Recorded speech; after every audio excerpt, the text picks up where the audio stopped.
I need to tell you about the Christmas dinner that ended with my sister sobbing in my driveway, my mother not speaking to me, and my husband asking if I'd actually lost my mind. Because here's the thing. I didn't ruin my sister's engagement announcement. She ruined my carefully planned evening, and what happened after that? Well, that was just consequences. My name is Sophie. I'm 34 years old, and I've hosted Christmas dinner at my house for the past 6 years. Not because I'm particularly festive or because I love cooking for 12 people, but because after my dad passed away, someone had to step up and keep our family traditions alive. That someone was always me. My younger sister Melissa, 28, perpetually the baby of the family, perpetually the one everyone tiptoes around. She certainly wasn't going to do it. And my mom, well, she was still grieving in her own way. So I took it on. Every single year. The planning, the shopping, the cooking, the decorating, the coordinating everyone's schedules. All of it. This particular Christmas was supposed to be special for a different reason. My husband James and I had been trying to get pregnant for 3 years. 3 long, expensive, emotionally devastating years of fertility treatments, failed IVF cycles, and monthly disappointments that hollowed me out from the inside. We just completed our 3rd round of IVF in November, and I'd gotten the call 5 days before Christmas. I was pregnant. Finally, after everything, I was pregnant. James and I had decided to announce it at Christmas dinner. We'd bought a little ornament that said, Baby's First Christmas 2024, and planned to hang it on the tree right before dessert, when everyone was gathered in the living room. I'd even bought sparkling cider instead of champagne so no one would suspect anything beforehand. I had this whole moment planned in my head, the surprise, the joy, my mom's tears, finally sharing something good after years of painful questions about when we were going to give her grandchildren. This was going to be our moment, our family's moment of pure happiness. I should have known something was off when Melissa arrived 45 minutes late with her boyfriend Trevor. She'd been dating him for 8 months, and honestly, none of us were particularly impressed. Trevor was fine. He worked in tech sales, talked a lot about cryptocurrency, and had the kind of confidence that comes from never being told no. Melissa was obsessed with him, though. Completely, utterly obsessed, in that way she gets about things where it becomes her entire personality. They walked in while I was basting the turkey, and I heard Melissa's voice echo through the house before I even saw her. That particular pitch she gets when she's excited about something, when she wants everyone's attention, my stomach clenched. I didn't know why yet, but somewhere deep down I knew. "Sorry we're late," Melissa sang out, appearing in the kitchen doorway. She was wearing a red dress that was definitely too fancy for our usual casual Christmas dinner. Her makeup was flawless, her hair was done in these perfect curls, and her left hand, I noticed it immediately because she kept gesturing wildly as she talked, her left hand was catching the light in a very specific way. "No problem," I said, forcing a smile as I closed the oven door. "Hey, Trev." Trevor nodded at me with that casual confidence of his. "Something smells amazing, Sophie." "Thanks.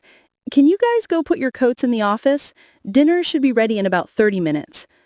But Melissa didn't move. She just stood there in my kitchen, practically vibrating with energy, her left hand now resting very conspicuously on the counter. The diamond caught the overhead light. It was big, bigger than my engagement ring, which I absolutely noticed and immediately hated myself for noticing. "Melissa," I said carefully, "is there something you want to tell me?" Her eyes went wide with faux innocence. "What do you mean?" I looked pointedly at her hand, at the ring that was so obvious she might as well have been waving a flag. "That." She glanced down as if she'd forgotten it was there, and then her face broke into this enormous smile. Oh my God, Sophie! I was going to wait until everyone was here, but yes, Trevor proposed last night. We're engaged!" The kitchen felt suddenly small and airless. I could feel my carefully planned evening crumbling before it had even started. Wow. Congratulations. I know, right? It was so romantic. He took me to this restaurant downtown, the one on the 42nd floor with the view of the city, and he'd arranged for them to write "Marry Me" in chocolate sauce on the dessert plate. And, Melissa, I interrupted, trying to keep my voice level. That's really wonderful. I'm happy for you. But maybe let's keep it quiet until after dinner. I have something I wanted to share with everyone too.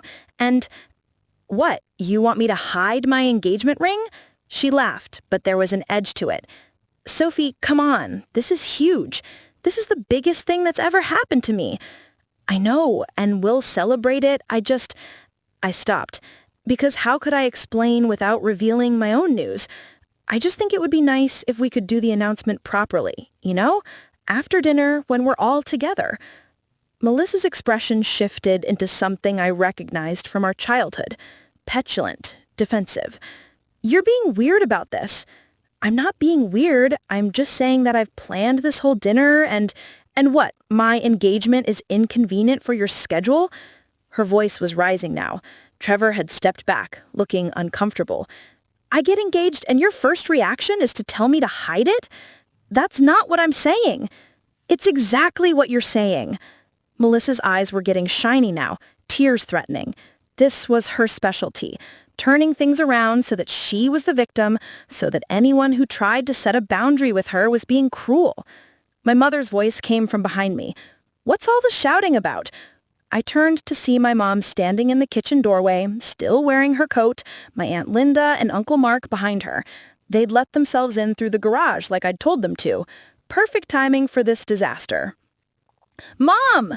Melissa immediately pivoted toward her, left hand extended. Look, Trevor proposed! My mother's face transformed. Pure joy, the kind I'd been hoping to see when I announced my pregnancy. Oh, honey, oh my goodness! She rushed forward, grabbing Melissa's hand, examining the ring. It's gorgeous! When did this happen? Last night, Melissa said, tears now streaming down her face, but happy tears now that she had the attention and validation she wanted. It was so perfect, Mom. I stood there at my stove, watching my family cluster around my sister, hugging her, congratulating Trevor, everyone talking at once. No one looked at me. No one seemed to notice that I'd gone completely still, that I was gripping the handle of my oven mitt so hard my knuckles were white. James appeared at my elbow. Hey, he said quietly. You okay? I couldn't answer. If I opened my mouth, I was going to scream or cry or both. Maybe we can still do our announcement after dinner, he whispered. It'll be fine. But I knew it wouldn't be fine. The entire evening was now going to be about Melissa's engagement. Every conversation, every toast, every moment would center on her and Trevor and their plans. Our baby news, our miracle baby news after 3 years of hell, would be an afterthought at best. Aunt Linda bustled over to me, squeezing my shoulder. Oh, Sophie, honey, isn't it wonderful? Your little sister is getting married. Yeah, I managed. Wonderful. Now, tell me what you need help with for dinner. You must be so busy with all this cooking. The irony wasn't lost on me. I was busy with all this cooking because I'd spent 3 days preparing this meal, because I'd wanted everything to be perfect for our announcement, because I was the one who always took care of everything, while Melissa just showed up and somehow became the center of attention anyway. Dinner was exactly the nightmare I had anticipated. We couldn't even sit down before Melissa was showing the ring to everyone who walked through the door. My cousin Rachel and her husband David arrived, more squealing and congratulations.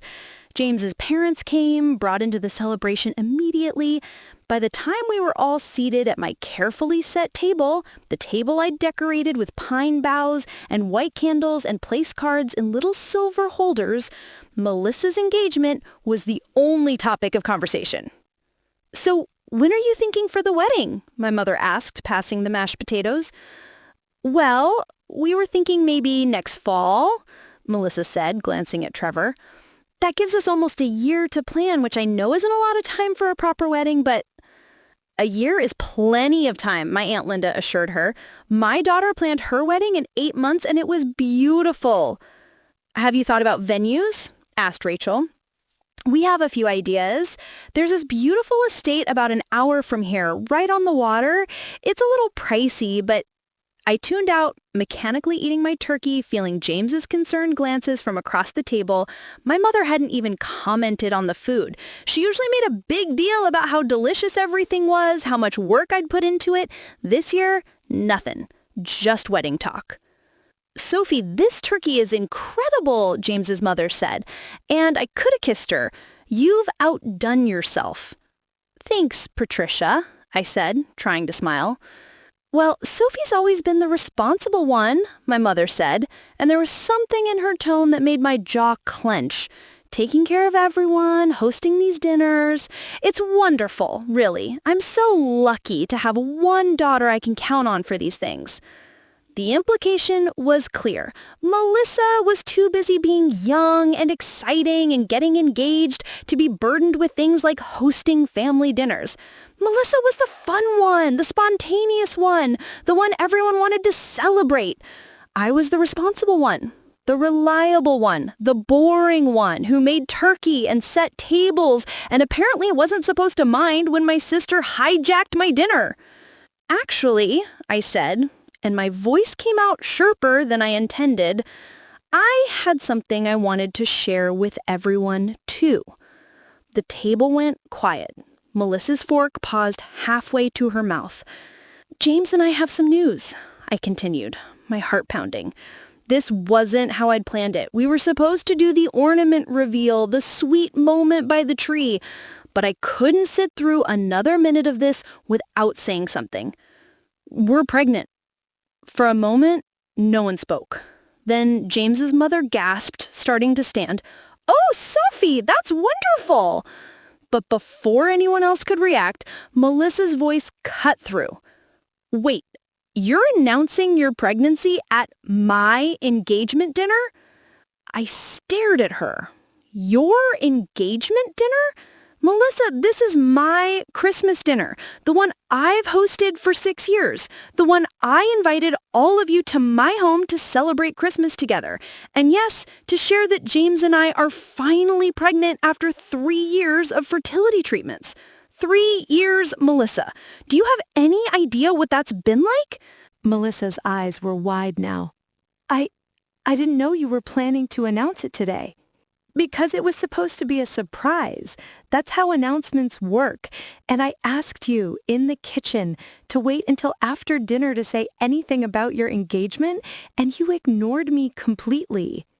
Okay, everyone just calm down, Uncle Mark said, his hands raised like he was negotiating a hostage situation. These are both wonderful pieces of news. We can celebrate both things. Can we? I looked around the table. Because for the last hour, all anyone has talked about is Melissa's engagement. My mother hasn't even acknowledged that I'm pregnant. My mother's face went pale. Sophie, I was going to... When? After we'd discussed venue options and dress styles and whether Melissa wants a DJ or a band? You're being selfish, Melissa said, and her voice was shaking now, tears starting again. I'm sorry that I got engaged. I'm sorry that I'm happy. I'm sorry that for once in my life something wonderful is happening to me, and you can't stand not being the center of attention. The accusation was so backwards, so completely opposite to reality that I actually laughed. Are you serious right now? Melissa, James said carefully, I think maybe you're not seeing... Don't, she snapped at him. This is between me and my sister. Fine, I said. You want to know what this is really about? You have always done this. Every single important moment in my life, you find a way to make it about you. When I graduated college, you announced you were dropping out to find yourself in Europe, and Mom spent my graduation dinner trying to talk you out of it. When I got engaged to James, you broke up with your boyfriend that same week and needed constant emotional support. When Dad died, When Dad died and I was trying to plan the funeral, you had a meltdown about how hard it was for you, and I ended up comforting you while I was drowning in grief myself. That's not fair, Melissa whispered. Isn't it? Name one time, Melissa.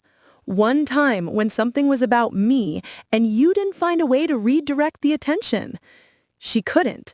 She just sat there, tears streaming down her face, and she couldn't name a single time. Sophie, honey, my mother said, her voice strained, I think you're being a little harsh. Melissa didn't plan to get engaged this week. These things just happen. Right. Things just happen. It just happened that she wore a dress that looks like she's going to a cocktail party instead of a family dinner. It just happened that she couldn't wait 5 seconds before showing everyone her ring. It just happened that she couldn't respect my one request to wait until after dinner to make it public. I don't have to ask permission to be excited about my engagement. I don't have to schedule my happiness around your announcements. You're right, I said quietly. You don't. But I also don't have to keep hosting dinners where I do all the work and you take all the attention. I don't have to keep setting myself on fire to keep everyone else warm while you bask in the glow. What's that supposed to mean? My mother asked. It means, I said, looking directly at her, that I'm done. I'm done hosting holidays. I'm done being the responsible one who everyone expects to just suck it up and deal with whatever Melissa does. I'm done pretending it doesn't hurt that my own mother couldn't even manage to say congratulations when I told her I'm pregnant. My mother's face crumpled. Of course I'm happy about...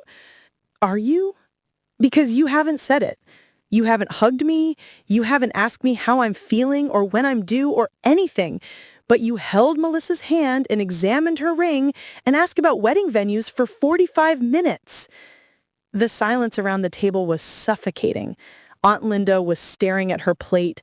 Rachel looked like she wanted to disappear. Trevor and James's parents were frozen, clearly wishing they were anywhere else. I think maybe we should all take a breath, Trevor said, speaking for the first time since sitting down. This is getting out of hand. Out of hand? I turned to him. You don't even know me. You've been dating my sister for 8 months and you think you can weigh in on my family dynamics? Okay, don't talk to him like that, Melissa said, standing up now too. He's trying to help. I don't need his help. I don't need anyone's help. What I needed was one dinner, one single dinner, where I got to share something important without it being overshadowed. Then maybe you should have told me you were planning to announce your pregnancy, Melissa shouted. How was I supposed to know? Because I asked you to wait. In the kitchen, I explicitly asked you to wait to say anything about your engagement. You didn't tell me why. I shouldn't have had to. The fact that I asked should have been enough. We were both shouting now, faces flushed, years of resentment pouring out. My mother was crying. Aunt Linda was trying to get her to drink some water. The whole dinner had devolved into chaos. You know what? Melissa grabbed her purse from the back of her chair. I'm not doing this. I'm not going to stand here and be attacked on what should be one of the happiest days of my life. Attacked? I'm not attacking you. I'm setting a boundary.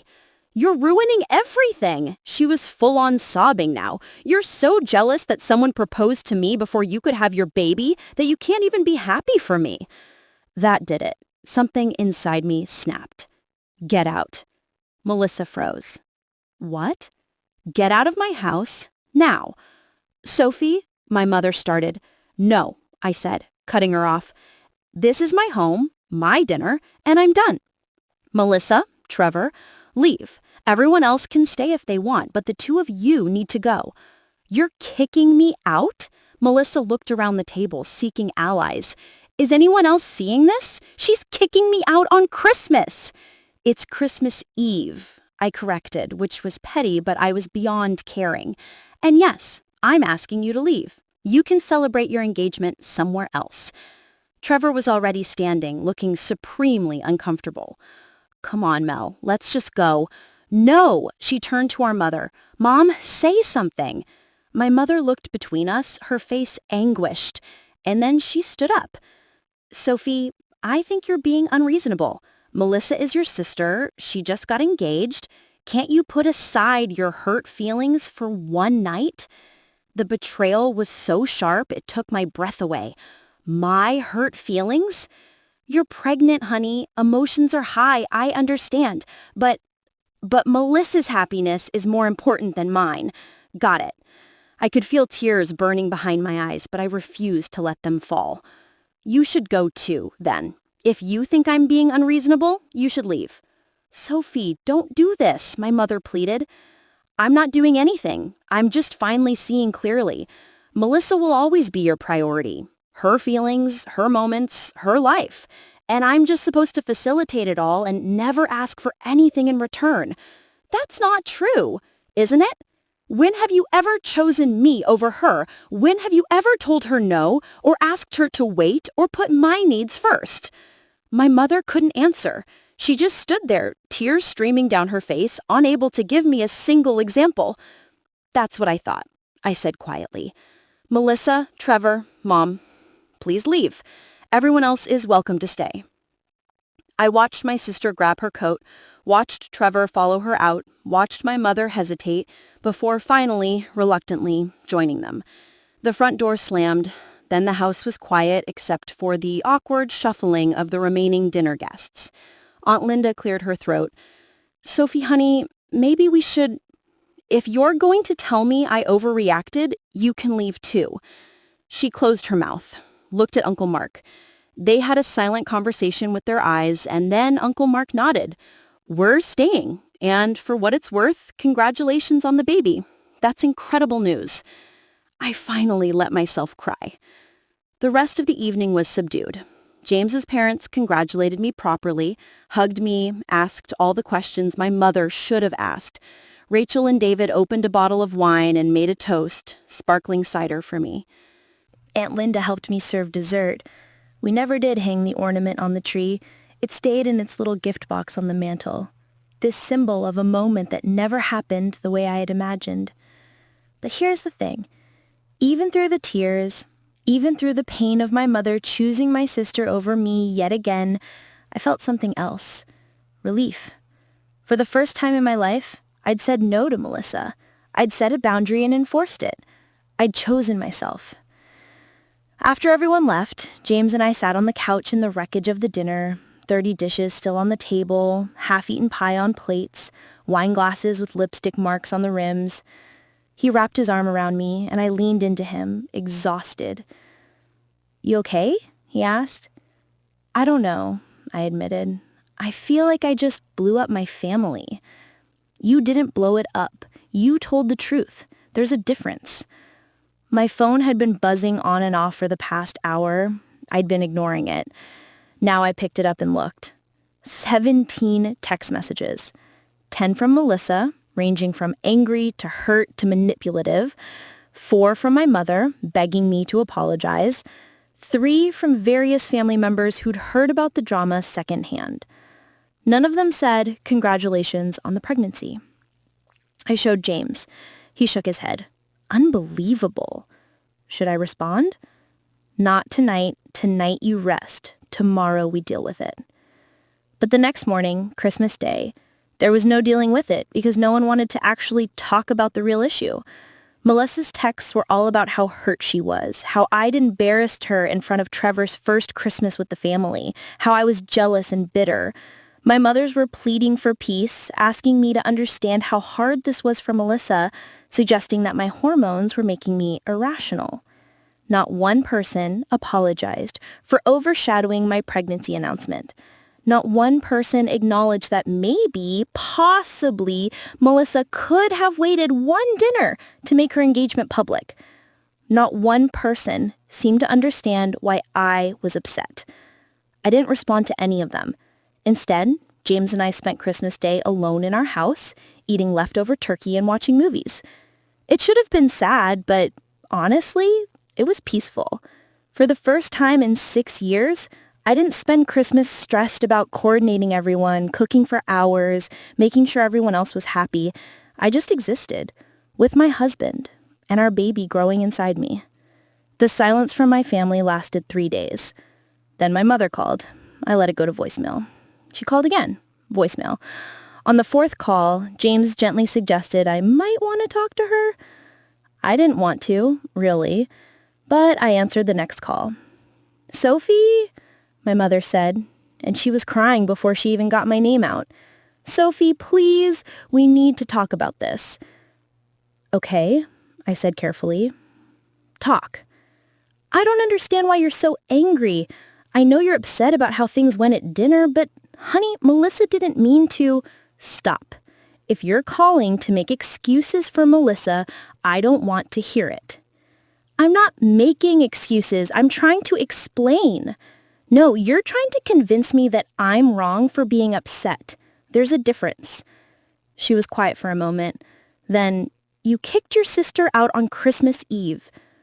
"I asked her to leave my house after she hijacked my dinner, ignored my request to wait to announce her engagement, and then acted like I was the villain for being hurt about it." "She was excited, Sophie. She just got engaged. Can't you understand that?" "Of course I can understand that.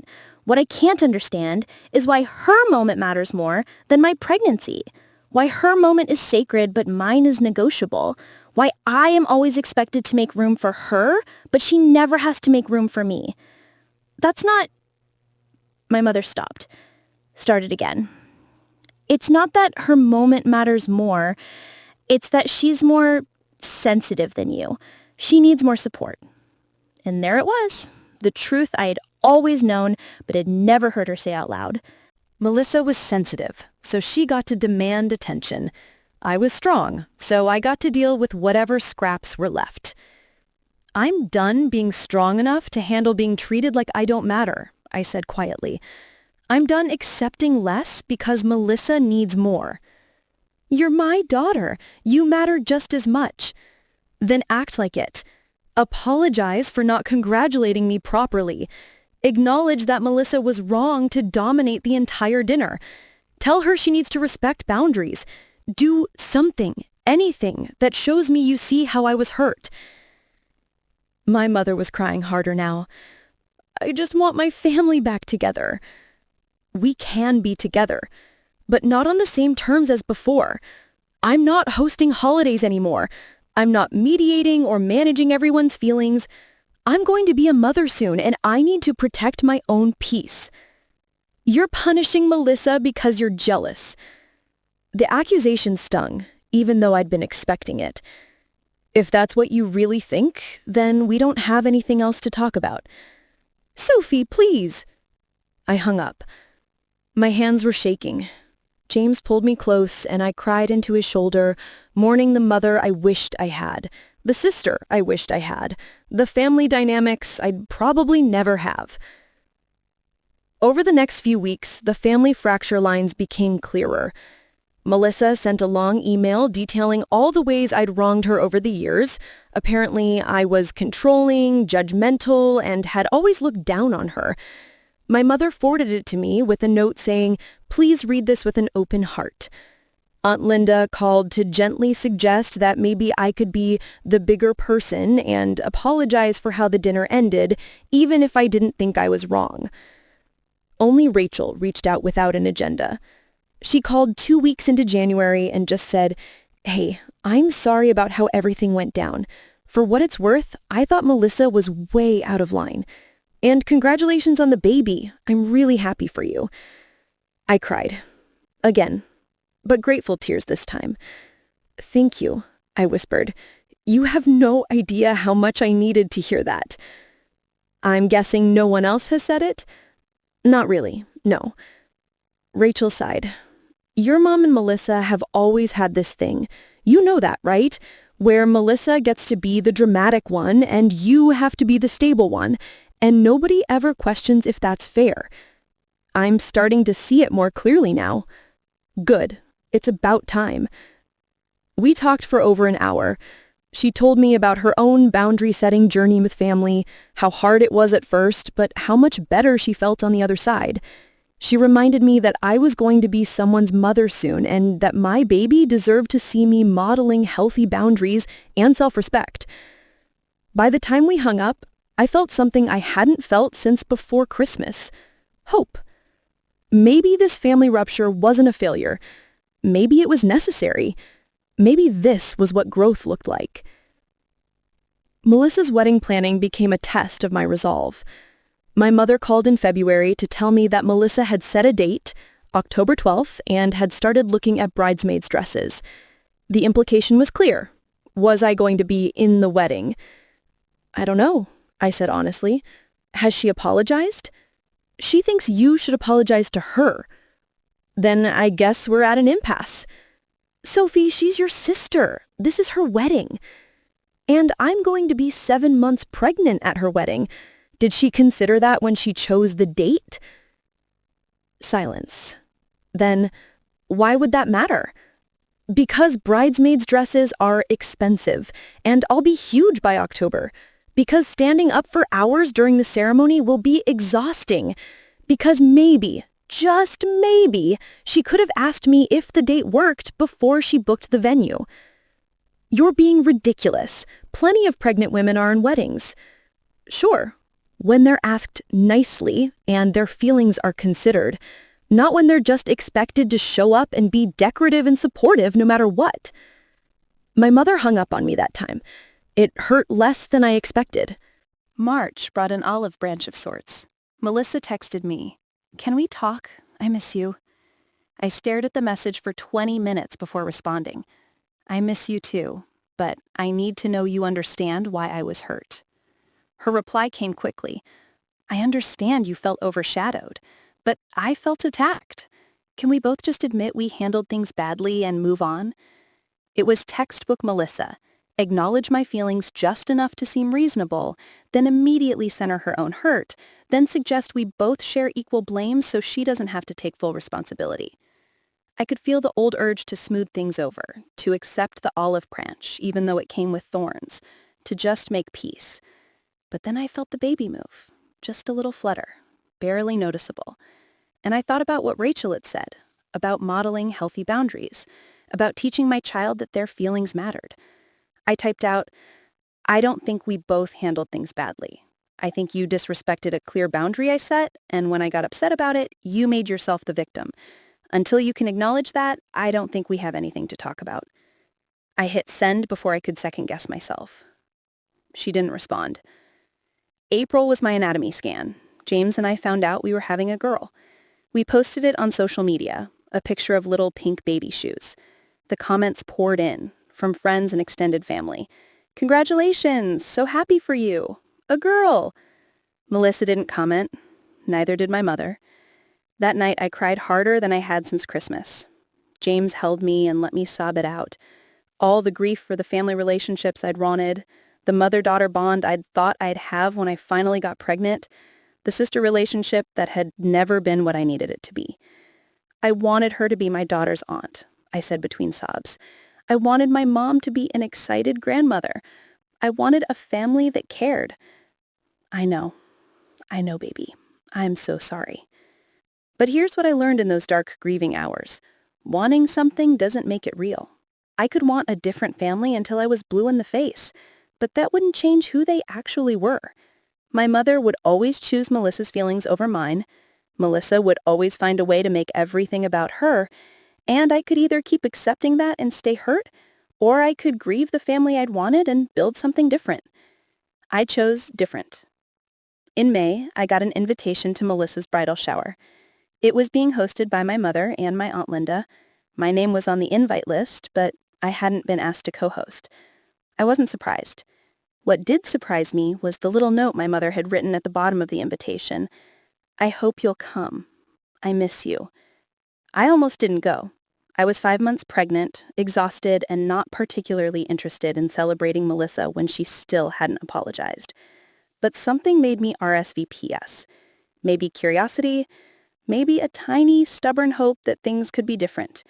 Maybe just the fact that she was still my sister, even if she was a disappointing one. The shower was at my Aunt Linda's house, decorated in rose gold and white, very Melissa. When I walked in, the conversation literally stopped. Everyone turned to stare at me and my very obvious pregnant belly. My mother rushed over. "Sophie, you came!" She hugged me awkwardly, and I could feel how thin she'd gotten. She'd been stressed then, Good. Of course I came, I said evenly. She's my sister. Melissa appeared from the kitchen, froze when she saw me, and then arranged her face into a careful smile. Hey, thanks for coming. Congratulations on the wedding. We stood there, two sisters who once shared a bedroom and secrets and late-night conversations, now strangers in a room full of people pretending everything was fine. The shower itself was beautifully done. Games, gifts, perfect finger foods. Melissa opened presents and everyone oohed and awed. I watched from my seat near the back, my hands resting on my belly, feeling my daughter kick. Not a single person asked me about the baby, not one.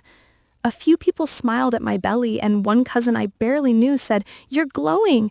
But no one asked when I was due, or what we were naming her, or how I was feeling. It was like an unspoken agreement. This day was about Melissa, and acknowledging my pregnancy would somehow diminish that. I left before they served the cake. I just couldn't sit there anymore, invisible in a room full of family. My mother followed me out to my car. "Sophie, wait." I turned. "What?" "Why are you leaving?" "Because no one in there even acknowledges I'm pregnant. Because I've been here for 2 hours and you haven't asked me a single question about your granddaughter. Because this family has made it very clear where their priorities are, and I'm tired of pretending it doesn't hurt. It's Melissa's bridal shower. I know what it is. And I came. I showed up, I smiled, and I brought a gift, and I played the games. But I can't sit there and be invisible anymore." My mother's eyes filled with tears. I don't want you to be invisible." "Then see me. Actually, see me. Not as the responsible daughter who doesn't need attention, not as the stable one who can handle anything. See me as a person who's hurting, who's about to become a mother, who needs her own mother to care. I do care. You care about keeping the peace. You care about making sure Melissa isn't upset. But when do you care about making sure I'm okay?" She didn't have an answer. She just stood there in Linda's driveway, crying, unable to give me what I needed, even when I laid it out plainly. I got in my car and drove away. That night, Melissa texted me, "Did you really have to make Mom cry at my bridal shower?" I didn't respond. I blocked her number. I had had enough. June, July, and August passed quietly. James and I prepared the nursery, went to birthing classes, picked out a name, Clara Rose, after James's grandmother. We were building our own little family, and the absence of my mother and sister hurt less as time went on. Or maybe I just got better at living with the hurt. In September, 1 month before Melissa's wedding and 1 month before my due date, my mother showed up at my house unannounced. I opened the door to find her standing on my porch, looking older than I remembered. "Can I come in?" she asked. I hesitated, then stepped aside. We sat in my living room, the room where I'd spent Christmas crying, the room where I'd felt my daughter kick for the first time, the room where I'd slowly built a life that didn't revolve around managing everyone else's emotions. "I've been in therapy," my mother said without preamble. I blinked. "What?" "Since April. I've been seeing a therapist twice a week." She twisted her hands in her lap. "Your Aunt Linda suggested it. She said I needed to understand why I was so willing to lose you over this." I didn't know what to say. My mother had always dismissed therapy as something other people needed. "And what did you figure out?" I asked. "A lot of things, but mostly I realized that I've been failing you for a long time, since you were young. I let you take on responsibilities that should have been mine. I leaned on you to be the stable one because I couldn't handle Melissa's emotions. And when you finally set a boundary and asked for something for yourself, I couldn't handle it because it disrupted the whole system I'd built, where you take care of things and Melissa gets taken care of." I felt tears prickling behind my eyes. These were words I'd needed for 9 months, for years really. "I'm sorry, Sophie," she continued, and she was crying now. "I'm so sorry. You told me you were pregnant, this miracle baby after everything you've been through, and I didn't even congratulate you properly. What kind of mother does that?" "One who's been prioritizing the wrong daughter," I said quietly. She flinched, but nodded. "Yes, that's exactly right. And I've been so scared that if I admitted it, you'd never forgive me. But my therapist helped me see that by not admitting it, I was just hurting you more." We sat in silence for a moment. Then she asked, "Can you forgive me?" "I don't know," I said honestly. "I want to, but I also need to see that things are actually going to be different." They will be. I promise.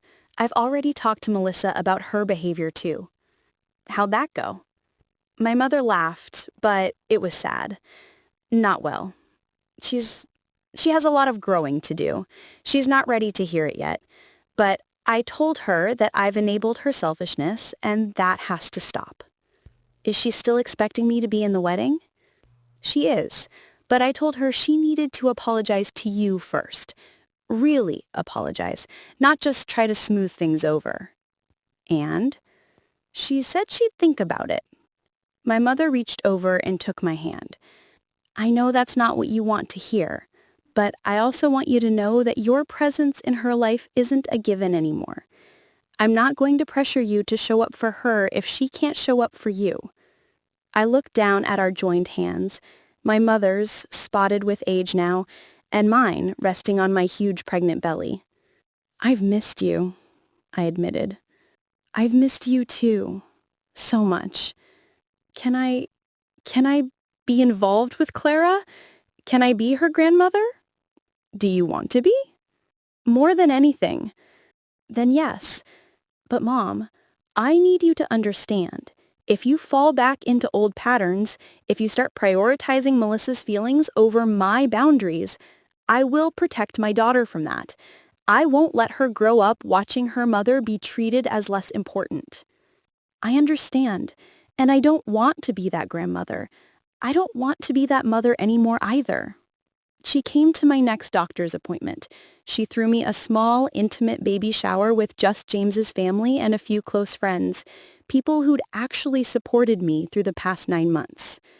She helped me set up the nursery and bought Clara a ridiculous number of books because she remembered that I'd loved being read to as a child.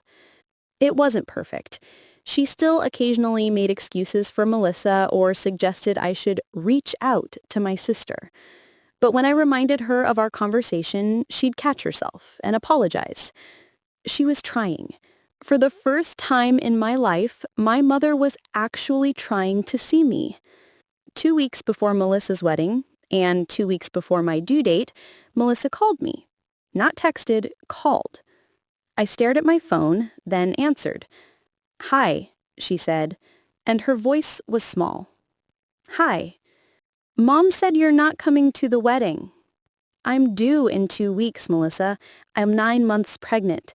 And you never apologized." "I know." She was quiet for a moment. "I wanted to tell you that I'm sorry. For the Christmas dinner. For making it about me when you'd asked me to wait. For all the times I've made things about me." I waited. There was more, I could tell. "She's been on my case for a lot of stuff. About how I treat you, about how I always expect you to accommodate me, but I never accommodate you. And I've been really angry at her for it. But also, I think she might be right. I think I've been really selfish." "I appreciate you saying that," I said carefully. "I don't expect you to come to the wedding. I just wanted you to know that I heard you. What you said at Christmas about me always making things about me, I heard it. I'm going to try to do better." "Okay. And congratulations on Clara. I mean it. I'm excited to be an aunt. If you'll let me." I felt something loosen in my chest. Not forgiveness, exactly, but maybe the possibility of it. We'll see. One step at a time. Yeah, one step at a time. We hung up. It wasn't a movie-perfect reconciliation. She hadn't groveled or begged or promised to completely change, but it was something. It was a start. I didn't go to Melissa's wedding. Clara decided to come 5 days early. Right in the middle of the ceremony, actually. While Melissa was saying her vows, I was in a delivery room holding James's hand and bringing our daughter into the world. My mother was there. She'd left the wedding reception early to come to the hospital, showing up in her mother of the bride dress with mascara streaked down her face. She held Clara 20 minutes after she was born and cried and told me I was going to be an amazing mother. Melissa texted later that night. "Mom told me, 'Congratulations, Clara is beautiful. We can talk when you're ready.' 3 months later, we did talk. She came to my house, met her niece, apologized again, more thoroughly. We had coffee, and it was awkward, but not hostile. She asked about Clara and actually listened to my answers. She showed me wedding photos, and I told her she looked beautiful. We're not where we used to be. I don't know if we ever will be. There's still hurt there, still patterns we both have to actively work against, but there's something else, too. Honesty. For the first time in our relationship, we're being honest about who we are and what we need from each other. My mother and I have dinner every Sunday now. Sometimes Melissa comes, sometimes she doesn't. My mother still has moments where she slips into old habits, but she catches herself faster now. She's learning. We all are. Here's what I know now that I didn't know on that Christmas Eve when everything fell apart. Setting boundaries doesn't destroy relationships. It reveals what they're actually made of. Some relationships can't survive honesty. Those are the ones that were built on someone always shrinking themselves to make room for someone else. My family almost didn't survive my honesty. But what we have now, this imperfect, awkward, still healing thing, it's real in a way it never was before. I'm not the responsible daughter who takes care of everything anymore. I'm just Sophie, a mother, a wife, a sister, a daughter, someone with needs and limits and feelings that matter. Clara is 6 months old now. She has James's eyes and my stubborn chin. When she cries in the middle of the night and I go to her lifting her warm little body from the crib, I think about what kind of mother I want to be. Not perfect, not self-sacrificing, not someone who teaches her daughter that her needs come last.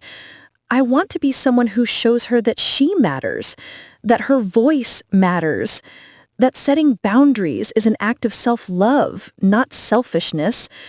Last month, Melissa asked if she could babysit. I said yes. It was terrifying, and it was beautiful watching her hold Clara so carefully, singing to her, making her laugh. Maybe we'll never be as close as we were when we were kids, back before the patterns got so entrenched. But maybe we can be something different, something more honest. My mother was here yesterday, reading to Clara from one of the 100 books she's bought her. I watched them together. 3 generations of women, all of us learning how to do this differently than it was done before. She's going to be strong, my mother said, looking up at me, just like her mama. I hope she's more than strong. I hope she knows she doesn't have to be strong all the time, that she can ask for what she needs. My mother smiled, tears in her eyes. She will, because you're going to teach her. And I will. Every single day, I'll teach Clara that her feelings matter, that she deserves to take up space, that she never has to set herself on fire to keep someone else warm. I'll teach her what I had to learn the hard way, that real love doesn't ask you to disappear. That Christmas dinner feels like a lifetime ago now, but also like yesterday. The night I finally said enough. The night I chose myself. The night everything fell apart so it could be rebuilt into something better. Sometimes I think about the ornament we never hung on the tree, Baby's First Christmas 2024. It's in Clara's nursery now, waiting for next Christmas when she'll actually be here to celebrate it. This time, the moment will be ours, just ours. And if anyone tries to overshadow it, I'll know exactly what to do. I'll set a boundary. I'll enforce it. I'll choose my daughter and myself and the family I'm building, not the family dysfunction I inherited. Because that's what mothers do. We protect. We prioritize. We show our children that they matter. And Clara matters. She matters more than keeping the peace, more than managing everyone's emotions, more than being the responsible one. She matters because she's mine, and I matter because I'm hers. That's the story I want her to know, not the story of a family that fell apart, but the story of a woman who fell into her own power, who learned that sometimes love requires boundaries, that sometimes you have to disappoint people who've taken you for granted, that sometimes the most important word you can say is no. I don't regret what I did that Christmas. Not the confrontation, not asking them to leave, not any of it. Because that night was the beginning of something I didn't even know I needed. My own life, lived on my own terms with people who see me and value me and respect me. That's worth more than a perfect family dinner. That's worth everything.